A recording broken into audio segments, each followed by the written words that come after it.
எப்பொழுதும் ஜெபம் பண்ண வேண்டும் என்பதற்கு கடவுள் ஒரு ஊமையை சொல்லி, ஒரு கதையை சொல்லி, அதிலிருந்து நமக்கு ஒரு காரியத்தை நமக்கு சொல்லுகிறார். சோர்ந்து போகாமல் எப்பொழுதும் ஜெபம் பண்ண வேண்டும் என்பதை குறித்து அவர்களுக்கு ஒரு ஊமையை சொன்னார். அதாவது நம்ம எப்பொழுது சோர்ந்து போவோம்? ஒரு காரியத்திற்காக தொடர்ந்து போய் அதிலிருந்து எந்த ஒரு எதிர்பார்ப்பும் இல்லாத பொழுது சோர்ந்து போவோம். ஆண்டவர் சொல்லுகிறது என்னன்னு சொன்னா, நீங்கள் ஜெபம் பண்ணுவதில் சோர்ந்து போகாதீர்கள். இன்னைக்கு நம்ம அநேக காரியத்துல சோர்ந்து போகிறோம். நம்முடைய காரியங்கள் வாய்க்காத பொழுது நம்ம கேட்கிற ஒரு கேள்வி, ஏன் என்னுடைய விஷயத்துல மட்டும் ஏன் ஆண்டவர் இவ்வளவு தாமதம் பண்றாரு? ஏன் என்னுடைய வாழ்க்கையில மட்டும் நன்மையே நடக்க மாட்டேங்குது? ஏன் என் ஜெபத்திற்கு இன்னும் பதிலே வர மாட்டேங்குது? அப்படின்னு சொல்லி நம்ம சோர்ந்து போய் ஜெபம் பண்ணுவதே நிறுத்திடுறோம். அப்படிதானே? ஜெபம் பண்ணி ஒண்ணுமே கிடைக்கல, அதனால என்ன பண்ணிடுறோம்? ஜெபம் பண்ணுவதையே நம்ம நிறுத்திடுறோம். ஆனா ஆண்டவர் சொல்கிறார், நீங்கள் சோர்ந்து போகாமல் ஜெபம் பண்ணுங்கள். அதாவது ஜெபம் அப்படின்னா என்ன? ஜெபம் என்றால் நம்முடைய விண்ணப்பத்தை போய் ஆண்டவரிடத்துல சொல்லுவது, நம்முடைய கோரிக்கையை ஆண்டவரிடத்துல தெரிவிப்பது, நம்முடைய பிரச்சனையை ஆண்டவரிடத்திலே சொல்லுவது. இப்பொழுது இயேசு ஒரு ஊமையை சொல்லுகிறார், ஒரு கதை சொல்றார். கவனமா கேளுங்க. ஒரு பட்டணத்துல புருஷனை இழந்த ஒரு விதவை பெண் ஒருத்தர் இருந்தாங்க. அவங்களுக்கும் அவங்க பக்கத்தில் இருக்கிறவங்களுக்கும் ஒரு பிரச்சனை. அதுல நீதி கிடைக்கும்படியாக அந்த பட்டணத்தில் இருக்கிற ஒரு நீதிபதிக்கு போய் தன்னுடைய பிரச்சனையை சொல்கிறார். எனக்கும் என் பக்கத்தில் இருக்கிற மனுஷனுக்கும் ஒரு பிரச்சனை, அதுல எனக்கு ஒரு நீதி வேணும் அப்படின்னு சொன்னபோது, அந்த நீதிபதியை குறித்து வேதம் என்ன சொல்லுதுன்னு சொன்னா, அந்த நீதிபதி தேவனுக்கு பயப்படாதவன், மனுஷனை மதியாதவனுமாய் இருந்தான்.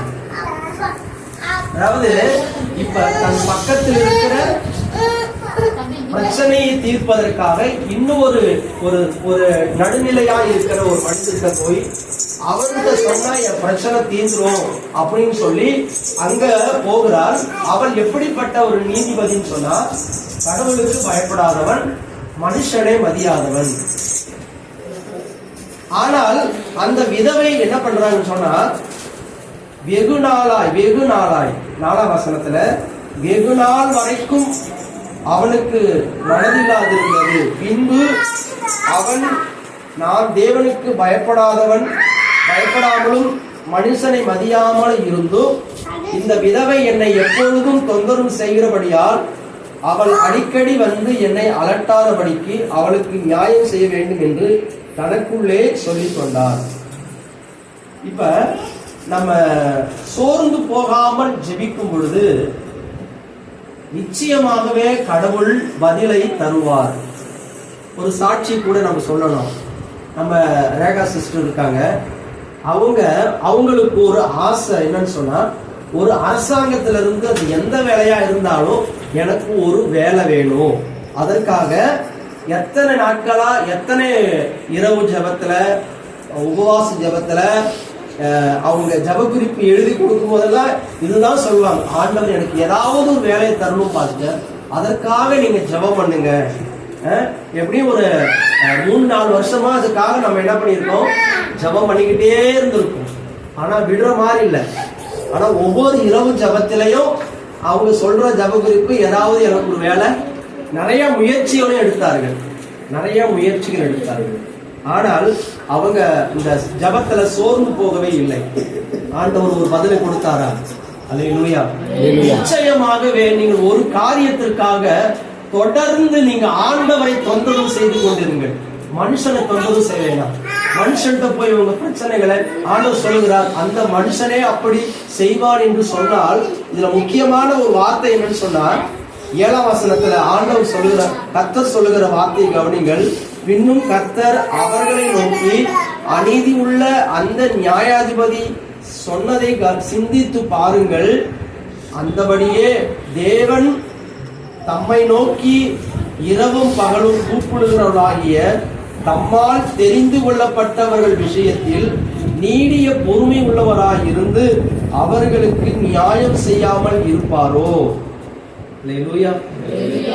அந்த மனுஷனுக்கு பயப்படாதவன், தேவனுக்கு பயப்படாதவன், மனுஷனை மதியாதவன், அப்படிப்பட்ட மனுஷனே தொடர்ந்து அந்த அம்மா போய் கேட்டதுனால அவன் நீதி செய்தது போல கடவுள் சொல்கிற வார்த்தை என்னன்னு சொன்னா, இரவும் பகலும் அவரை நோக்கி, அதாவது இங்க ஒரு வசனம், அந்த வார்த்தை தான் முக்கியமானது. தம்மால் தெரிந்து கொள்ளப்பட்டவர்களின் விஷயத்தில் நீடிய பொறுமை உள்ளவராயிருந்து அவர்களுக்கு நியாயம் செய்யாமல் இருப்பாரோ? இரவும் பகலும் தொடர்ந்து ஒரு காரியத்திற்காக நீங்க ஜெபித்து கொண்டே இருக்கிறீங்க.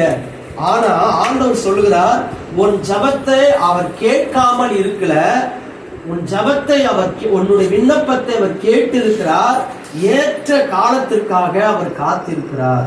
அல்லேலூயா, அல்லேலூயா. உதாரணத்திற்கு லாசரு மரித்து விட்டார். மரித்த செய்தி இயேசுவுக்கு போனது. ஆனா அவர் உடனே வரல, 4 நாள் கழிச்சு வர்றார்.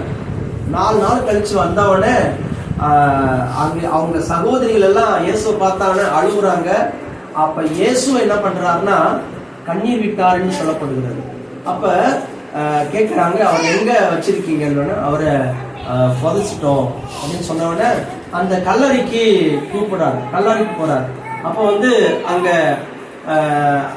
அவங்க அந்த லாசருடைய சகோதரி சொல்றாங்க, ஆண்டவரே 4 நாள் ஆயிடுச்சு, நாரும் ஆண்டவரே அப்படி சொல்ல. ஆண்டவர் சொன்ன வார்த்தை, நீ விசுவாசிக்க கூடுமானால் தேவனுடைய மகிமையை காண்பாய் என்று சொன்னார். அப்பொழுது தேவன் அவருடைய ஜபங்களை கேட்டு மரித்து போன 4 நாளான சரீரத்தை ஆண்டவர் உயிரோடு அவர் எழுப்பினார். அல்லேலூயா. ஐயா மேல சேர்ல உட்காருங்க. ஐயா அக்கா நீங்க இந்த பக்கம் நல்லா ஃப்ரீயா உட்காருங்க, காலை தொங்க விட்டு பாருங்க. சேர் அந்த பக்கமா போடுறீங்களா? இருந்து ஆண்டவர் நமக்கு என்ன கற்றுக் கொடுக்கிறார் என்றால், ஒரு 3 காரியத்தை தேவன் நமக்கு சொல்லுகிறார். என்ன சொன்னா, ஜபமும் ஜெபிக்கிற மனிதனும் ஒரு நாளும் தோற்று போவதில்லை. சொல்லுங்க, ஜபமும் ஜெபிக்கிற மனுஷனும் ஒரு நாளும் தோற்று போவதில்லை. யாரெல்லாம் ஜெபிக்கிறாங்களோ நிச்சயமா அவங்க தோத்தே போக மாட்டாங்க. ஒருவேளை அவங்க ஜபத்திற்கு பதில் வருவதற்கு நாட்கள் ஆகிக்கொண்டே இருக்கலாம், ஆனா நிச்சயமாக உங்களுடைய சத்தத்திற்கு அவர் நிச்சயமாக ஜெயத்தை தருவார்.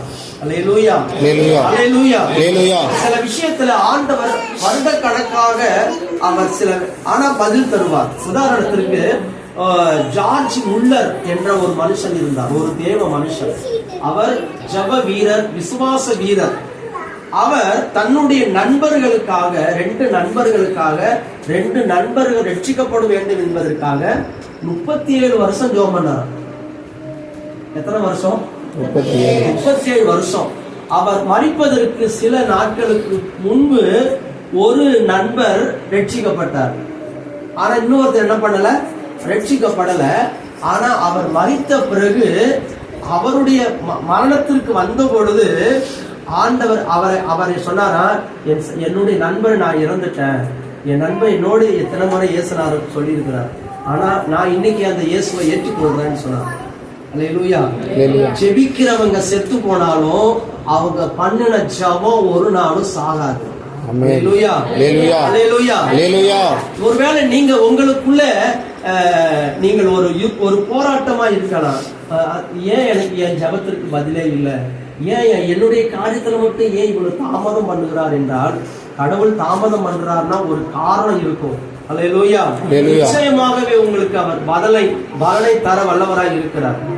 இரண்டாவதாக, கால தாமதமானாலும் ஜபம் தோற்று போவதில்லை.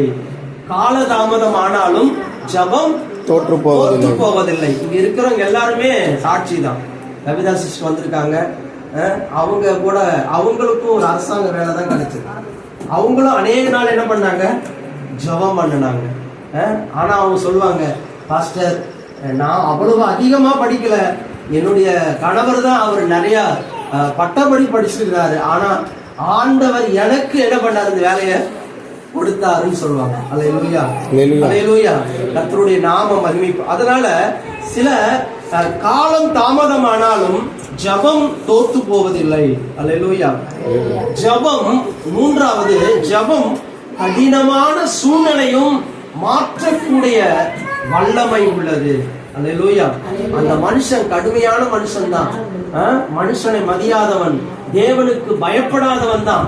ஆனாலும் அந்த மனுஷனுடைய உள்ளத்திலேயும் கடவுள் அவருக்கு நீதி செய்ய வேண்டும், நியாயம் செய்ய வேண்டும் என்று ஒரு இருதயத்தை கொடுத்தார். ஜெபம் கல்லான மனுஷனை கூட கரைய செய்யும். அல்லேலூயா, அல்லேலூயா. அதாவது நீங்க நினைக்கலாம், அவனை மாற்றவே முடியாது, திருந்திருக்கு வழியே இல்லை, கடவுளே இறங்கி வந்தாலும் மாற்ற முடியாது அப்படின்னு நினைக்கலாம். ஆனா ஆண்டவர் நினைச்சாருன்னா நிச்சயம். ஆனா நீங்க ஒண்ணு செய்யணும், சோர்ந்து போகாம தொடர்ந்து அந்த காரியத்திற்காக ஆண்டவரிடத்துல சொல்லிக் கொண்டே இருக்கணும். அல்லேலூயா, அல்லேலூயா, அல்லேலூயா. அருமையானவர்களே, ஒருவேளை கணவர் ரட்சிக்கப்படாம இருக்காங்க, உறவினர் ரட்சிக்கப்படாம இருக்கு, அநேக சாட்சிகள் நம்ம கேட்கிறோம். என் கணவனுக்கு நான் தொடர்ந்து ஜெபம் பண்ணேன், ஆண்டவர் என்னுடைய கணவனுடைய ஜெபத்தை அவர் கேட்டார். அல்லேலூயா. ஒரு சாட்சி நான் கேட்டிருக்கிறேன். ஒரு சகோதரி சொன்னாங்க, அவங்க மட்டும் தான் ரட்சிக்கப்பட்டிருக்கிறாங்க, ஆனா அவங்க கணவர் ரட்சிக்கப்படவில்லை, கடவுள் மீது நம்பிக்கை இல்லை. ஆனா கடவுள் அந்த கணவருக்காக தொடர்ந்து அந்த அம்மா ஜெபம் பண்ணி கொண்டே இருப்பாராம். ஆனா அந்த அம்மாவை அந்த கணவர் பரியாசம் பண்ணுவாராம். என்ன உங்க சாமி உங்க சத்தத்தை கேட்கிறாரா அப்படின்னு சொல்லி பரியாசம் பண்ணிக்கிட்டே இருப்பாங்க. ஒரு நாள் அவங்க திருவிருந்துக்கு போகணுமா. திருவிருந்துக்கு போறப்ப அவங்க, இன்னைக்கு சர்ச்சைக்கு நீ போகக்கூடாது, நீ நான் வீட்டுல இருக்கிறேன், இன்னைக்கு எனக்கு வேண்டிய சமைச்சு தரணும் அப்படி இல்ல, இன்னைக்கு நான் கட்டாயமா போயே ஆகணும், மற்ற வாரத்துல நான் போகாம இன்னைக்கு ஆண்டவருடைய அந்த அப்பத்தையும் ரசத்தையும் அவர் எனக்காய் பிற்கப்பட்ட சரீரத்தையும் ரத்தத்தையும் என்ன பண்ணணும், அதை நினைவு கூறும்படியான நாள் அப்படின்னு சொல்லி சொன்னாங்க. சொன்னவன அது என்னது அப்படின்னா, இந்த என் சர்ச்சில் கொடுத்த ரத்தம் திராட்சை ரசம் இயேசு எனக்காக சிந்தின திராட்சை, அதாவது ரத்தத்திற்கு அடையாளம். இந்த அப்பம் கொடுக்கறது இயேசு எனக்காக பிற்கப்பட்ட அவரு மாம்சம், அவரு சரீரம் அப்படின்னு சொன்னா அவரு சரீரத்துக்கு எடுத்துருவா அப்படின்னு சொன்னாங்க. இந்த அம்மா என்ன பண்ணாங்கன்னா, திராட்சை ரசம் குடிச்சிட்டு இந்த அப்பத்தை என்ன பண்ணாங்க, கையில எடுத்து போயிட்டாங்க. அவர் தூங்கிட்டு இருந்தவன என்ன சசிபீர் வந்துட்டேன் அப்படின்னோட எடுத்துட்டு வந்தியா, எங்க இயேசுனாருடைய மாம்சத்தை எடுத்துட்டு வந்தியானோட இவங்க அப்பத்தை தான் காட்டுறாங்கன்னா, அவர் ஆங்கடிச்சு ஐயோ அப்படின்னு சொல்லி ஓடுறாராம். என்னன்னு கேட்டா, என்ன உன் கையில இருக்கிற சதை துடிக்குது. அவருடைய கண்ணுக்கு என்ன பண்ணுச்சுன்னா, அது ஒரு மாம்சம், ஒரு கறி துண்டு போல இருந்ததாம். அல்லேலூயா. ஆனா இவங்க பார்வைக்கு இது ஒரு அப்பமாக இருக்கிறது, ஆனா அவருடைய பார்வைக்கு எப்படி இருக்கிறது. அல்லேலூயா. அவர் இயேசு உண்மையான தேவன் என்பதை ஏற்றுக்கொண்டாராம். அல்லேலூயா. அருமையானவர்களே, நாம் இந்த நாளிலே கடவுள் சொல்லுகிற வார்த்தை என்னன்னு சொன்னா, நீங்க எந்த காரியமானாலும் சோர்ந்து போகாம ஜெபம் பண்ணுங்க. அல்லேலூயா. தொடர்ந்து அந்த காரியத்திற்காக போராடி கொண்டே நீங்க சொல்லிக்கிட்டே இருங்க. நிச்சயமா ஆண்டவர் சொல்லுகிறார், நம்மால் தெரிந்து கொள்ளப்பட்ட விஷயத்தில் அவர் நீடிய பொறுமை உள்ளவராய் இருந்தாலும் கர்த்தர் நிச்சயமாகவே உங்கள் காரியங்களுக்கு நியாயத்தை செய்வார். அல்லேலூயா, அல்லேலூயா. ஆனா இன்னொரு காரியத்தை இங்க ஆண்டவர் சொல்லுகிறார். 8ஆம் வசனத்துல, சீக்கிரத்திலே அவர்களுக்கு நியாயம் செய்வார் என்று உங்களுக்கு சொல்லுகிறேன், ஆகிலும் மனுஷகுமாரன் வரும் பொழுது பூமியின் விசுவாசத்தை காண்பாரோ என்றார். அல்லேலூயா. இந்த கடைசி காலத்துல அநேகருடைய விசுவாசம் தணிந்து போகிறது. அநேக என்ன பண்றாங்கன்னா, கடவுள் மேல ஆண்டவர் சொன்ன வார்த்தை, கடைசி நாட்களில் அன்பு தணிந்து போகும், விசுவாசத்தை காண்பாரோ கடவுள் மேல. ஏன்னா இப்ப விஞ்ஞானம் வளர்ந்துடுச்சு, அறிவு வளர்ந்துடுச்சு, அதனால கடவுள் மீது நம்பிக்கை குறைந்து கொண்டே இருக்கிறது. அல்லேலூயா. ஆனால் இந்த சொல்லுகிற வார்த்தையை பார்ப்போம் என்றால், ஒரு நாளும் தேவன் மேல் வைத்திருக்கிற விசுவாசமும் அன்பும் தேவனுடைய பிள்ளைகளாகி நமக்கு குறையவே கூடாது. அல்லேலூயா. எப்ப குறையும் சொன்னா, நீங்க ஜபத்தை நிறுத்தும் பொழுது உங்களுக்குள்ள அவிசுவாசம் வந்துடும். விசுவாசமான நம்பிக்கை வராது. அன்பு, தேவனை தேடுகிற அன்பு குறைஞ்சிடும். அல்லேலூயா. அருமையான தேவனுடைய பிள்ளைகளே, உங்களுடைய எதிர்காலம், உங்களுடைய எதிரிகளை ஜெயிக்கக்கூடிய வல்லமை எங்க தரமே இருக்குது? அல்லேலூயா. கவனிங்க, உங்கள் எதிரிகளை ஜெயிக்கக்கூடிய வல்லமை எங்க தரமா இருக்குது? உங்களுடைய முழங்கால இருக்குது. அல்லேலூயா. அல்லேலூயா. மனுஷனோடு போராட வேண்டாம். நீங்க யாரோடும் போராட வேண்டாம். முழங்கால் படியிட்டு தேவனோடு போராடுங்கள். அல்லேலூயா. அல்லேலூயா. இந்த முழங்காலுக்கு அவ்வளவு வல்லமை இருக்கிறது. அல்லேலூயா. அல்லேலூயா. ஸ்காட்லாந்து தேசத்துல ஒரு ஜெபிக்கிற, முழங்கால் படியிட்டு ஜெபிக்கிற ஒரு மனுஷன் இருந்தார். அவர் பெயர் என்னன்னா ஜான் நாக்ஸ். John knocks. அந்த தேசத்து ராணி எல்லாருக்கும் பயப்பட மாட்டாங்களாம். அது குதிரை வீரர் இருந்தாலும் எந்த ராஜாவுக்கும் பயப்பட மாட்டாங்களாம். ஆனால் இந்த ஜான் நாஸுக்கு பயப்படுவாங்களாம். ஏன்னா அவங்களுக்கு தெரியும், ஜான் நாஸ் முழங்கால் படியிட்டா நான் என்ன பண்ண முடியாது, அவனுக்கு முன்பாக நிற்க முடியாது. அருமையானவர்களே, முழங்கால், உங்களுடைய முழங்காலில் நின்று நீங்கள் முழங்காலிலே கர்த்தர் உங்களுடைய பிரச்சனைகளுக்கு யுத்தம் பண்ண பழக வேண்டும். அல்லேலூயா. அல்லேலூயா.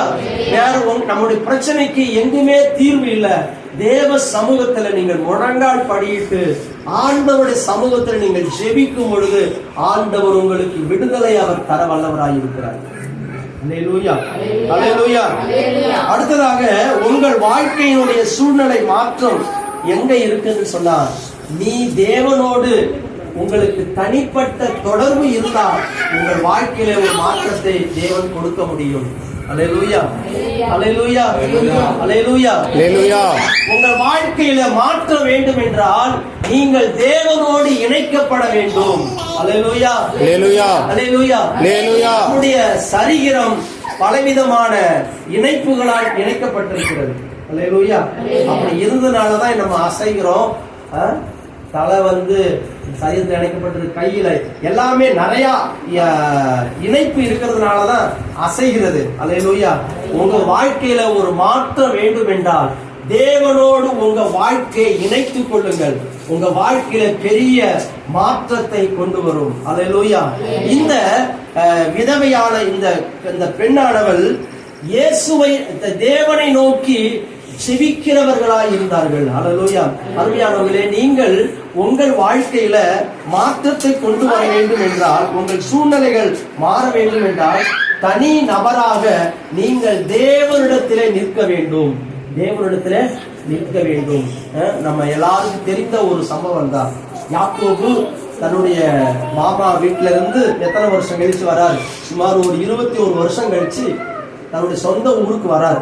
வருகிற பொழுது தன்னுடைய அண்ணனுக்கு பயந்து என்ன பண்றாருன்னா, தன்னுடைய ஆடு மாடுகள்ல பாதியா பிரிச்சு, இது அண்ணனுக்கு சொல்லி முன்னாடி அனுப்புறார்.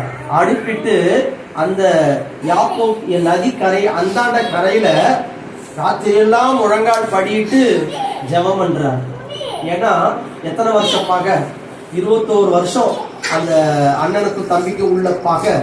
ஆண்டவரே, என் அண்ணன் என்னை பார்த்து என்ன பண்ணுவான், ஒண்ணு போட்டுருவான். அதனால முழங்கால் படியிட்டு ஜெபம் பண்றாரு. இப்ப பொழுது விடுஞ்சிடுச்சு. கடவுள் சொல்றாரு, நான் உனக்கு என்ன செய்யணும், உன் பெயர் என்ன அப்படின்னு கேட்கிற பொழுது, நான் என் பேர் யாக்கோபு அப்படின்னு சொன்ன உடனே, இனி உன் பேர் யாக்கோபு இல்ல இஸ்ரவேல் எனப்படும் சொல்றாரு. சொன்ன உடனே இப்பொழுது இதை கேள்விப்பட்டுட்டு அங்கிருந்து அவனுடைய அண்ணன் தன்னுடைய அந்த வேலைக்காரர்கள்லாம், படை வீரர்கள்லாம் கூப்பிட்டுக்கிட்டு அந்த யாக்கோபை சந்திக்க வருகிறார்.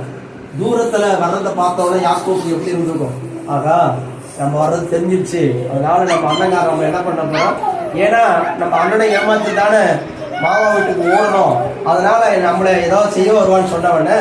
அப்பொழுது 2 பேரும் என்ன பண்றாங்கன்னா கேட்கறாங்க, இது உனக்காக தான் அனுப்புறேன், இல்ல உன்னுடையது எனக்கு வேண்டாம், எனக்கு நிறைய இருக்கு அப்படின்னு சொல்லி 2 பேரும் கட்டி பிடிச்சி ஒப்புரவாக ஆனாங்க. அல்லேலூயா. அருமையானவர்களே, ஜெபம் கடினமான சூழ்நிலைகளையும் லெகுவாக மாற்றக்கூடிய வல்லமை உள்ளது. அல்லேலூயா. நம்மை விட பலவான்களா இருந்தாலும் நம்ம நினைக்கலாம், எனக்கு யாருமே இல்லை, எனக்காக முன்னின்று செய்வதற்கு யாரும் இல்லை அப்படின்னு நீங்க நினைக்கலாம். ஆனால் உங்களுடைய சூழ்நிலைகளை மாற்றக்கூடிய வல்லமை உங்களுடைய முழங்கால இருக்கு. அல்லேலூயா.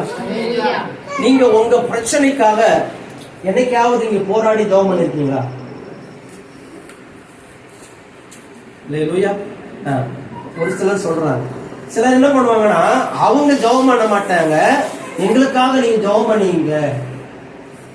அல்லேலூயா. அல்லேலூயா.